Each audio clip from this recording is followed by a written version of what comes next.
What? What? What the hell is this? Harumph. I didn't get a harumph out of that guy. Give the governor harumph. Harumph! You watch your ass. I see you shiver with anticipation. Let the show begin. Hey everybody, this is David Heretic coming at you with another edition of Reactions, Reviews, and Rants. And tonight, alright, we're coming back to Coheed and Cambria. Yes, indeed. Coheed and Cambria fans, feeling you. Come on now. Here we go. Before we go any further, for those of you who are feeling inclined to doing all of the clicks and the likes and the bibbity-boobity bop, do me a favor, before you do all that stuff, please watch the whole video first, okay? Give me a chance to actually earn those clicks and likes. Now, after the video's done, if you still feel like doing all those clicks and likes, then by all means, feel free to click away. This comes as a request from Joey Resnick. And Joey wanted to see me react to this song by Coheed and Cambria called, I hope I pronounced this right, Rise Naianasha, and in parentheses, Cut the Cord. Now, have I heard this song before? No, I have not. To the best of my knowledge, this does not resonate with me in any way, shape, or form. However, there's always a possibility I may have heard the song in passing and I just don't realize it. So as always, if I start listening to the song and I suddenly go, wait a second, I recognize this song, I'll let you know. That's the truth. You know me, I'm gonna be honest with you guys. Let's see, this was posted by Coheed and Cambria, no surprise there. And the video has 191,000 views. It'll get you there. Other than that, there's really nothing else left to say. Link to the original video will be down below in the video description for your viewing pleasure at your leisure. Let's get started. What do you say? Are you ready? Are you ready? Because here we go. All right, here we go. Rise Naianasha, Cut the Cord. Cool. All right, let's do this. All right, boy, let's do this. It wakes you up choking and you feel so afraid. Help is this my place? Searching to find what to say. Am I okay to feel, boy, you own it? Guilty of finding angel in your arms. She's plucking her wings, she laughs while you will replace them. There's something in your way. The mark that you miss, caution your throat. Lost in the dark, making the go. I'm gonna tell all. There's a change of the guard, so you play your part. Assuming you know where to start. As pieces start coming apart, she'll stitch those wings to your heart. But it's not what you wanted. She looks deep in your eyes. She sees all your flaws and pulls you together. Say what you want, 'cause you are.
Let's pause there, shall we?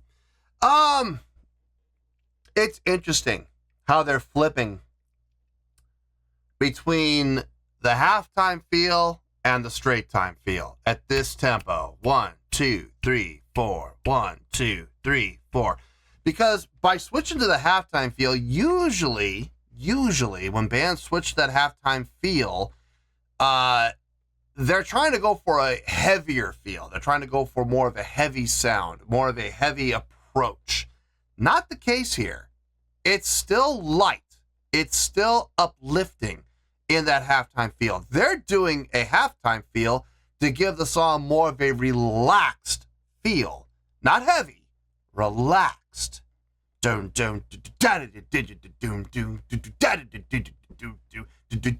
And that's being reinforced with what's happening from a rhythmic standpoint within the guitar and bass. The subdivision work that they're doing, the subdivision pattern that they're coming up with, the rhythmic pattern that they're coming up with is very light, very upbeat, very uplifting, not heavy. They're not sitting here, playing, a 60, they're not doing that. It's very relaxed. I would almost say like with some sort of a jazz feel.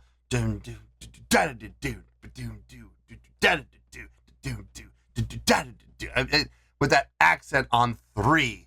It just really drives home that halftime feel, but not in a heavy way.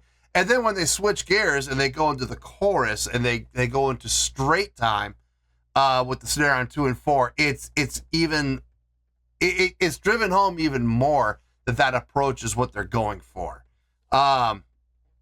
It's definitely interesting. Very, very pleasing to the ear. Very easily accessible. This is easy to listen to. It really is. It's got the rhythmic placement that keeps me invested and keeps me interested, but at the same time, as far as complexity goes, notation has some complexity. The melodic lines and harmonic lines and counter melodic lines, there's some interesting things happening in there, but like the chordal progression, no, it's not difficult at all. It's very easy to follow, but very pleasing to the ear. The rhythmic play is also keeping me engaged, so there's some interesting stuff happening for sure, but this is very easily accessible to pretty much everybody. Whether you have a degree in music or not, you can listen to a song like this and you can enjoy it for a number of different reasons. So I'm digging this. I'm absolutely digging this. It's not being complex for complexity's sake.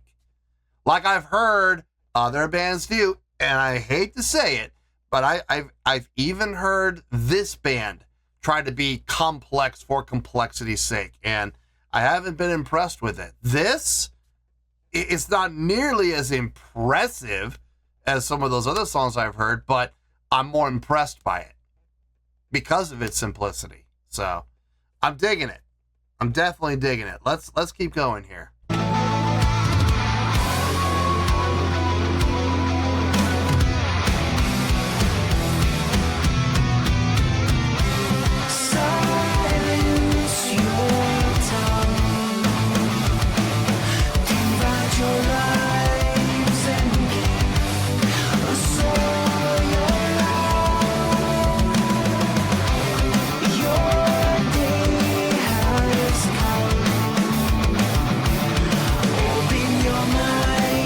I like that trip ball thing, like that.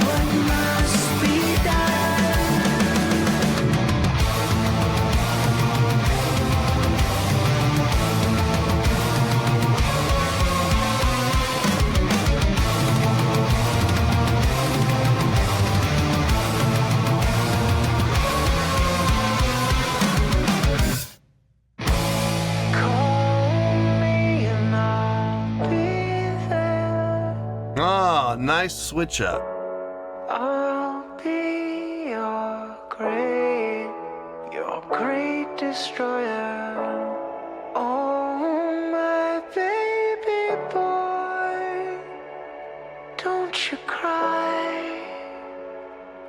It's you and I. I even like the vocal effect.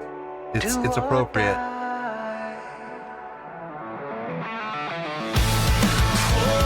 And right back into the main group again.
Makes sense. Yep. I got no complaints. I got zero complaints about this. Let me get my thoughts together. I'll see you in the review and we'll talk about it.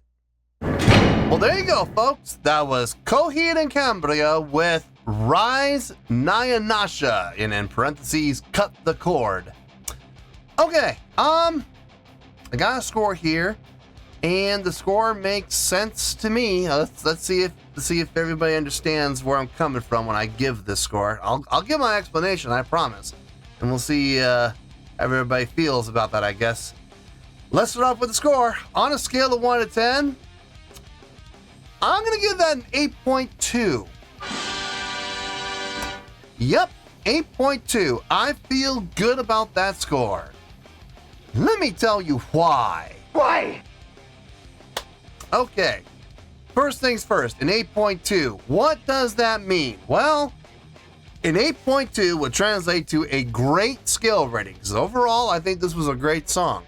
It would also get 4 to 5 stars and an A- letter grade. So there you go, an 8.2, great skill rating, 4 to 5 stars, and an A- letter grade. Now, how did I come up with that score? Ha ha ha! So glad you asked. Not the most impressive song that I've heard from Coheed and Cambria. It was actually a little on the simplistic side for them, but it sounded really nice. It did, man. It sounded great. The chordal progressions made perfect sense. They flowed really well. Melodic lines, harmonic lines, counter melodic lines over the top meshed and blended very well with what was happening within the chords. The biggest thing for me was the play on feel. Switching between a halftime feel and a straight time feel very nicely, setting it up so that you can very easily find where in the song we are. You know, from phrase to phrase. Here's the verse. Here's the pre-chorus. Here's the chorus. They really helped set it up by utilizing those different feels. The bridge section, utilizing that 12/8 feel, I also liked that. Don't think I didn't notice that. I love 3 against the 4, and you could definitely count that as a 12/8 section with that triplet, 1 2 3 1 2 3 1 2 3 1 2 3, or you could count it as straight 4 1 2 3 4. Either way, they both work. I love it when bands are able to do that and pull off 3 against the 4 as well as they did there. What really impressed me more than anything else about the song, though, was the utilization of the halftime feel. Not to give the song a heavier feel, as a matter of fact, quite the opposite. Give it more of a relaxed feel, more of a sit back in the pocket and groove feel. So when they would switch to the straight time, there was definitely that boost and that in the feel and the energy level. Not so much from a pushing or a rushing standpoint, but more from an uplifting feel. Like I would say borderline anthemic, not quite a call to arms, but definitely having those anthemic feels when it would switch to the straight time, with the emphasis and the accents on the 2 and 4, especially within the snare hits. So, I mean, that was a very interesting take. Usually, not all the time, but usually when bands switch to halftime, especially, hard rock and metal bands, when they switch to a halftime feel, they're really trying to go more for a heavier feel. This never felt heavy. It felt light and uplifting all the way through, just a little more relaxed on the halftime feel. That was an interesting approach. That was definitely an interesting take. And that was largely due not just to the approach and the switching to halftime feel, but what was happening rhythmically within the drums, bass, and guitar. A lot of that subdivision work really helped keep it light, but at the same time, give it that relaxed feel at the same time. That was nice. That was impressive. I gotta say, it absolutely was. You take all that into account, you add the vocals in. The vocal work on this was really well done, both from the main melodic standpoint and from the harmonies that were being done as well. Loved the section that they brought it down. And I'm not usually a big fan of this, but when they went to just a straight piano voice and the vocals with a vocal effect on them. Now, normally I'm not the biggest fan of vocal effects, but I've always said this, I don't have a problem with vocal effects. As a matter of fact, there are times I actually like vocal effects, as long as the utilization of the vocal effect makes sense. It has a purpose, and it's not overly done. They only did it in that one section, in the breakdown section. That was it. Very appropriately done and not too heavy on the effect. Just enough to make it noticeable. That it was like a AM radio effect is what it sounded like, or a telephone voicing effect. But it was done lightly. It wasn't, take the effect, take it, take all of it. It wasn't that. It was, we're just gonna put a little vocal effect on there. We're just gonna slap it on there and just to enhance that section a little bit. But it wasn't overly utilized. It didn't. Number one, it didn't go on for too long. Number one, it wasn't used too often. And number three, most importantly, it was done very tastefully from a standpoint of wetness within the mix. I liked it. I liked everything about that. It was poignant. It made a difference within the vocals. So a very tasteful difference. So yeah, you take all these factors into account, and that's how I'm coming up with an 8.2. Great song. And like I said, I have zero complaints with this. I'm not gonna say it's the most impressive song I've ever heard, even by Coheed and Cambria's own standard. I've heard more impressive work from them, but an 8.2 is a great score for what I feel is a great song. So let's wrap everything up here in a nice shiny bow, shall we? We have an 8.2, which is a great skill rating, 4 to 5 stars, and an A- letter grade. Take your pick, I don't care, whichever one of those floats your boat. Final word, final score, I have spoken. Well, that's gonna do it for this edition of Reactions, Reviews, and Rants. Hope you all enjoyed the show. Hopefully I was able to entertain you. If I was able to put a smile on your face and brighten your day, then I did my job, and I'm so glad I could do it. If you guys feel like joining the fan base, go ahead and click on that button down there. If you guys want to like the video, go ahead and like the video. If you guys want to ring the bell, go ahead and ring the bell. It honestly doesn't make any difference at all to me, but if you guys feel like doing these things, well then by all means, feel free to do so.